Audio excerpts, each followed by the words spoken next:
Welcome to Keep Hustling, where we are going past the why to get to the how. I'm your host, the always hustling Aaron Gordon, aka NY Risk Advisor, aka Mr. #Keep Hustling. In this podcast, we will be diving deep into the professional and personal successes of our guests to find out how they hustled through the most difficult times in their life and their development to achieve the success they've gotten to today. So buckle up for what hopes to be an amazing ride. And of course, now and always, keep hustling. Welcome to Keep Hustling with my guest, Nick Klingensmith. Nick, thank you so much for being here. Aaron, thanks for having me. I'm going to start this with a disclaimer that usually comes out in the episode like 2 or 3 minutes in, but I'm going to say it right now, 14 seconds into this episode.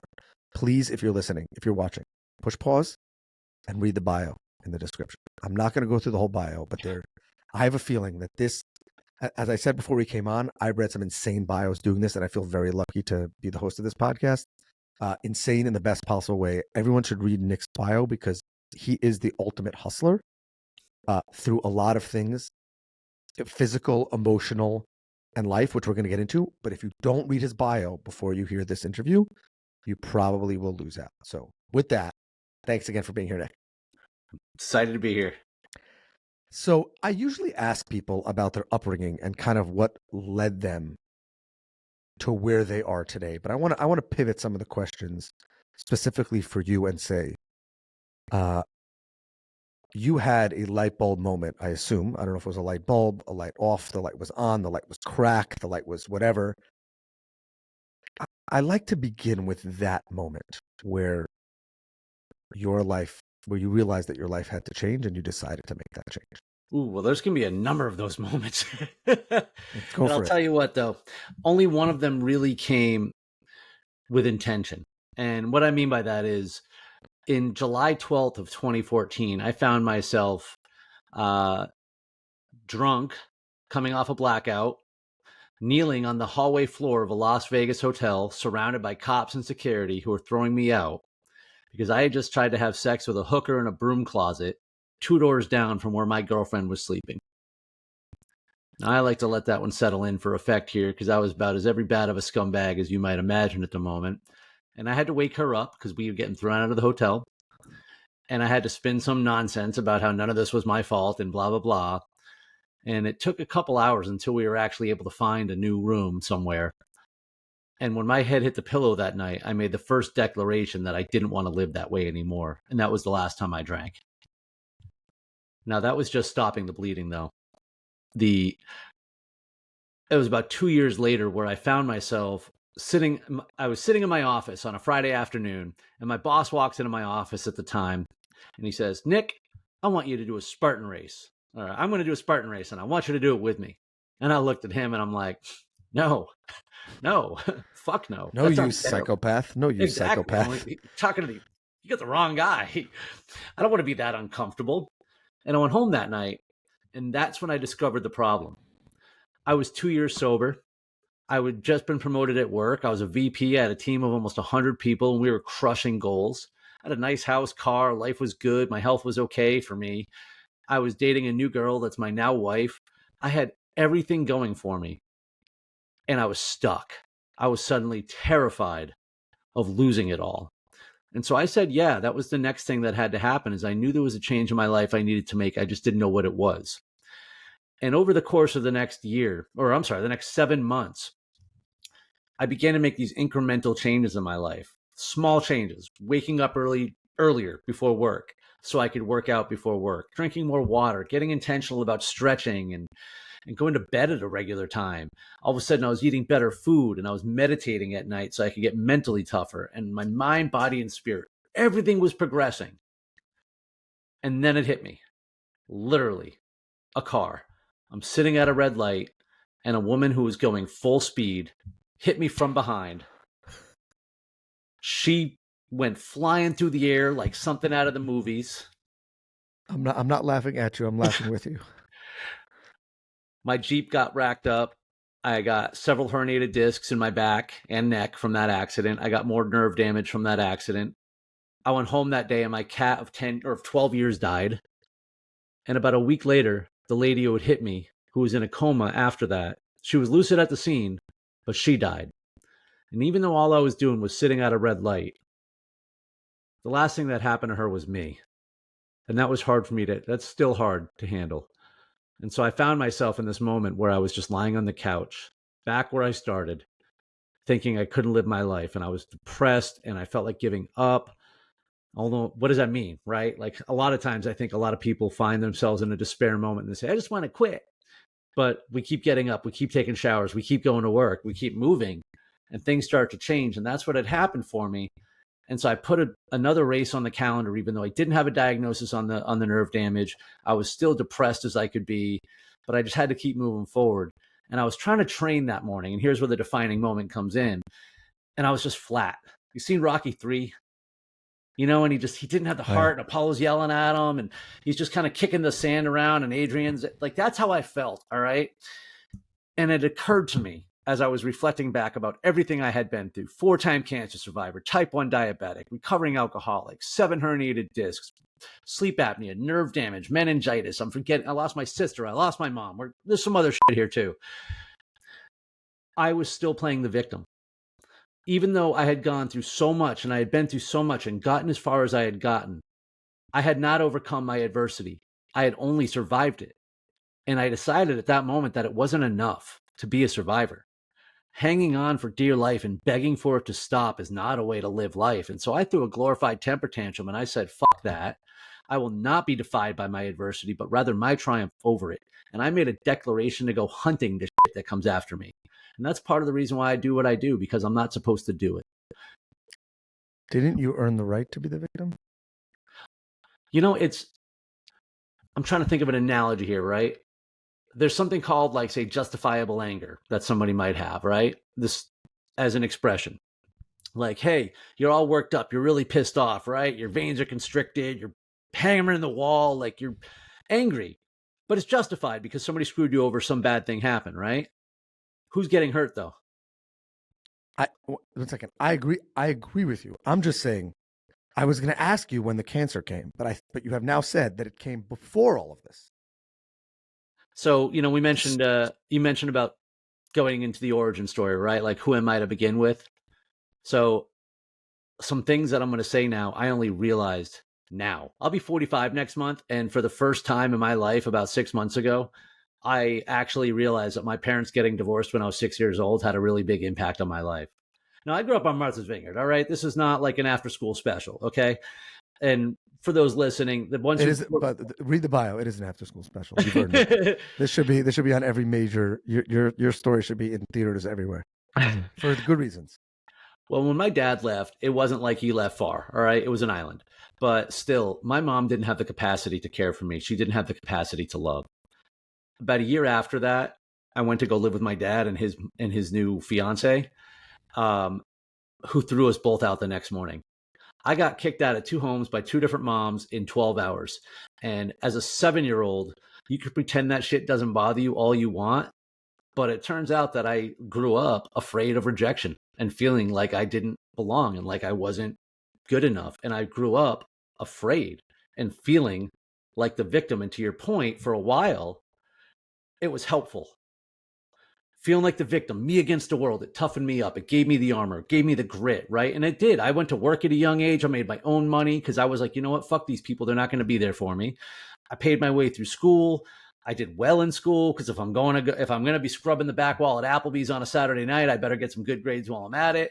So, I mean, I hustled hard, right? Got a job right after college, made my own life, became independent. Like, so these things that protect us at one age, it was helpful. All right. And then, though, here's the thing. Cancer started to hit me. All right. And I began to feel like the victim. How old were you? 25. You got cancer? So you got cancer the first time at 25? Yep. And at that point, yikes, I was kind of lost in a job that didn't have any meaning for me. I wasn't really making any money. I had friends, I had a life, but I also had sleep apnea and I didn't know it yet. So I'm 25 years old and I'm like exhausted all the time. And it was more armor for me to feel like maybe I was the victim. I have so many questions, but as it relates to keep hustling, I have 2. First of all, again, your story is incredible. So thank you. Really, thank you for honoring me and us and our listeners with your honesty and I usually say this at the end, but this is an incredible conversation. You mentioned that twice in your life you had light bulb moments. You said there were more, but I just want to focus on those two. And the reason why I want to focus on those two is you're obviously getting thrown out of a Las Vegas hotel and that whole scene situation. I don't want to say everyone. 99% of people would say, oh, this is pretty bad. Like, I got to figure out how I'm going to get myself out of it. And then the next day or the day after that, 2 days or 3 days later, they would drop right back into woe is me and regress again. And yet you said that was the last time you had a drink. Is that still correct? Yep. So what that means is that moment you decided and you've kept to that. Whatever else has happened in your life, you kept that. And then it happened again. And yet you were able to have the physical, mental, and emotional fortitude to say, this is not going to keep me down. I'm going to bust through this. Now, again, I believe you've earned the right of any of our guests to be the victim, but you don't. So that's fine. I'm okay with that. I'm willing to continue having this conversation with you because I think that it's important. But where does that come from? Where does the moment of saying, I'm going to resolve myself to a better life? First thing, drinking. And I'm never going to do it again. And then you just do it. And by the way, getting hit and almost dying in a car crash, I don't want to say twice, right? I don't want to say certain. I don't want to say with 100% certainty. I would say most recovering alcoholics would probably go back to a drink afterwards. Well, here's part of the story I didn't tell you. So a few months before that incident in Vegas, I decided to quit drinking. Now, you got to understand about my alcoholism was this, all right? I didn't drink every day. I didn't get drunk every time I drank, and bad things didn't happen every time I got drunk. I had a great job. I had relationships. I had my car, blah, blah, blah. So it was easy for me to hide to myself.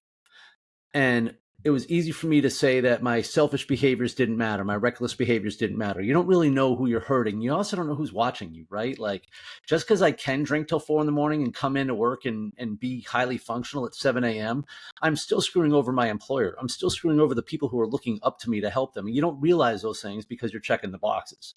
So that said, the good nights started to outnumber the bad, or the other way around. The bad nights were outnumbering the good. It was ramping up quickly, and people were talking about me.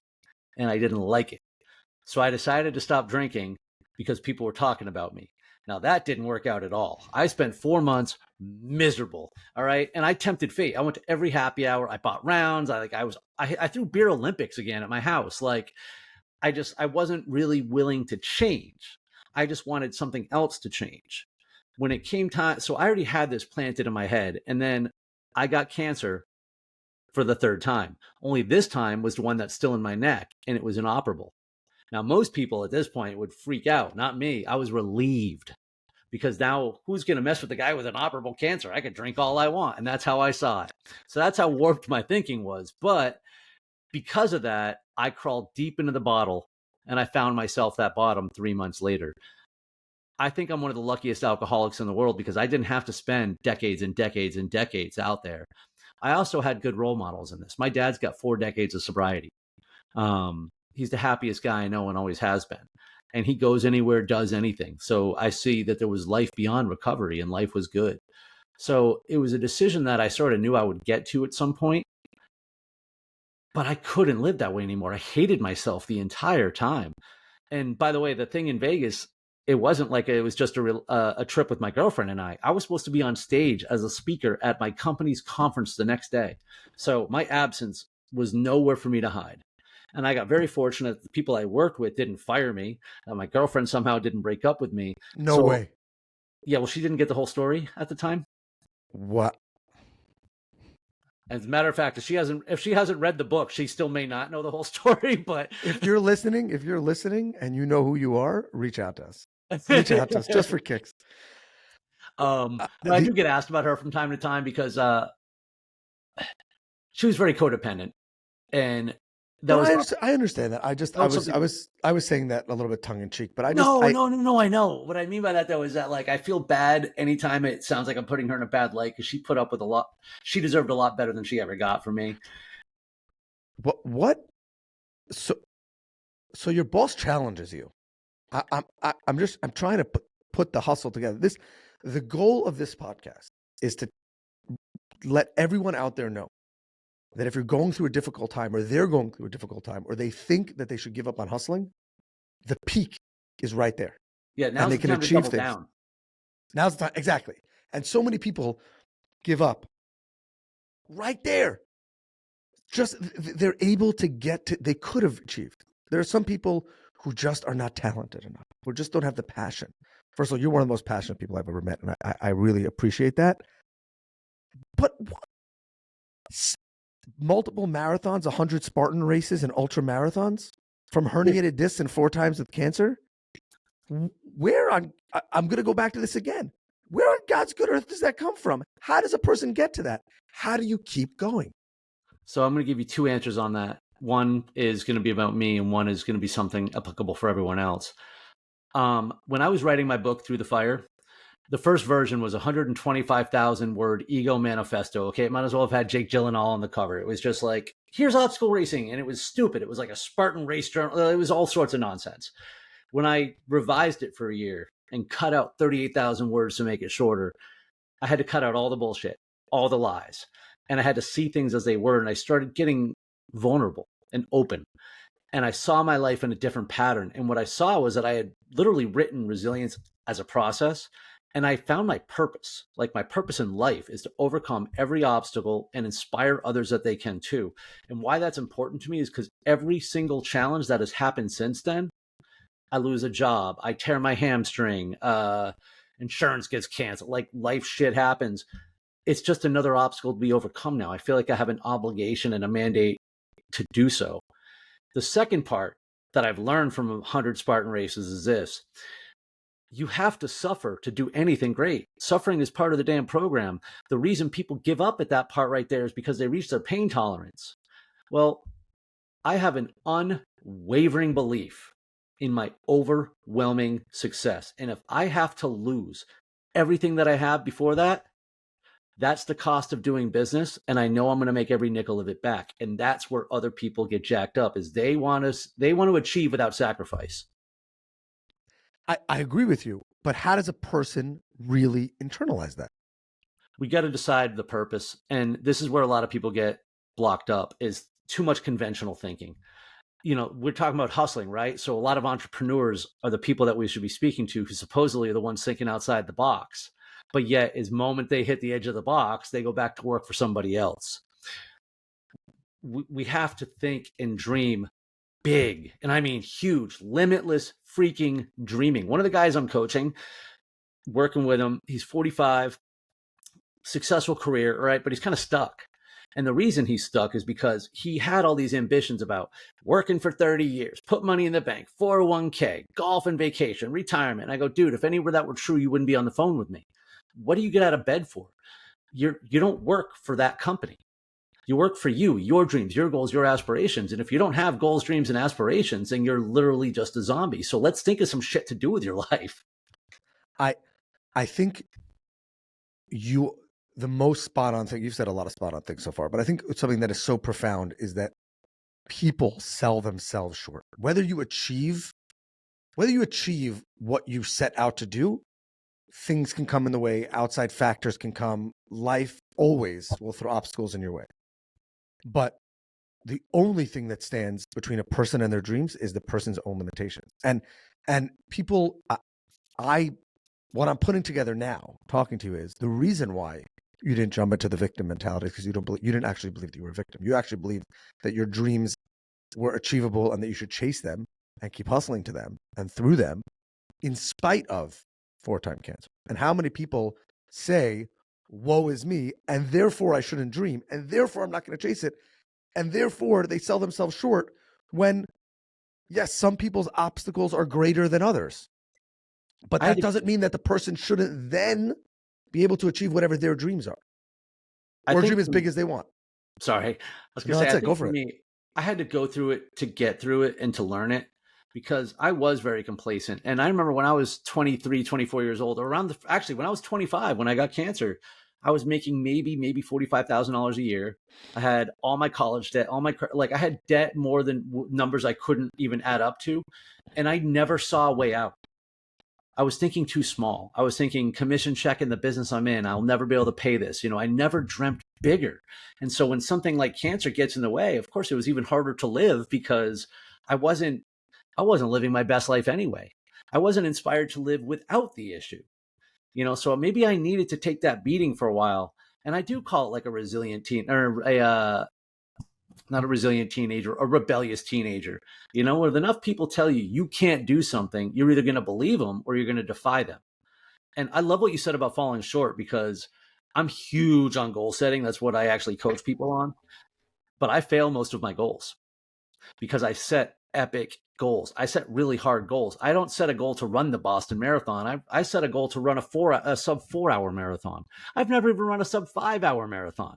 I'm running the Killington Ultra, the Spartan race, in 5 months. My goal is to finish in the top 10. I've never even finished the race. What is the Killington Ultra? So it's a Spartan race, which is an obstacle course race. So it's a 31-mile race in Killington, Vermont, on the mountain. It'll all told have about 16 to 18,000 feet of climbing and about 60 obstacles. That includes, jumping over 8-foot walls, crawling through barbed wire, carrying heavy objects, climbing ropes, swinging from different monkey bar situations. Okay. So we got to dig into that. And as a person who also likes to dream big, I'm hoping I'm right. If I'm wrong, correct me. I assume you would say that race is not for everybody. No, well, that particular venue is probably not for everybody, but a Spartan race, I would argue, is absolutely for everybody. And the reason I know this is because I see the adaptive athletes out there all the time. No. But what I'm saying is, let me maybe clarify. Anybody who wants to achieve that should go and chase it, and they should be able to chase it. I'm just saying, is it not that some people would say, climbing that is not for me? Now they should set another big goal. Maybe their goal should be that they should swim, whatever. You know what I'm saying? Physically, if it's a physical goal, or no one should sell themselves short of what they can achieve in their career. But Well, I'll say what's going to knock you out? What's going to knock you out? When I signed up for one race when I first started doing this, I had no intention it would be a lifestyle change. And even when I did, marathon was a 4-letter word to me. I never would have thought an ultra. And climbing the mountains was just impossible, But I ran New York City with a broken foot. So tell me you can't do shit. Okay, there's so much more to talk about. You said you're married, yes? Yes. What does your wife think of all this? She's come along for the ride because, I was introduced to it we got together, and then I got cancer for the 4th time, and then I was introduced to Spartan race. So we had been dating for 6 months, 4 months, 5 months. So really, she's kind of come along for the ride, and she does the races too. She doesn't do them as much as I do. It's not about the journey or transformation for her, but it's good for the relationship that she's able to go do them. And because we travel together, and then we use it into like race weekends. When we go to Vermont, we stay there for 4 days. We hang out. Like, I just love chilling out on the mountain the next day, and she does her race the next day, which is the 5K version, and I go out and support her. It's a lifestyle for us. I like her version. I like it. Now, to your point earlier, yeah, it doesn't always have to be a mountain, but again, I didn't start with a mountain. If you don't do anything right now, a walk around the block for 5 minutes is a lot more impactful than you're giving it credit for. If you don't ever work out, I haven't been to the gym in years. All right. So there's a lot of ways to work out. There's a lot of things we can do to get more physical. And I do think physical is important, even if physical isn't your goals, because I think physical endurance training is mental endurance training. You know how I'm able to suck it up when I have to make like 100 cold calls to people who are going to tell me what a bad person I am all day? Because when I'm going for a 3.5 or 4 hour run in Florida and it's 103 degrees and I'm dehydrated to the bone, and I say, wow, this sucks, but I still have an extra hour to go.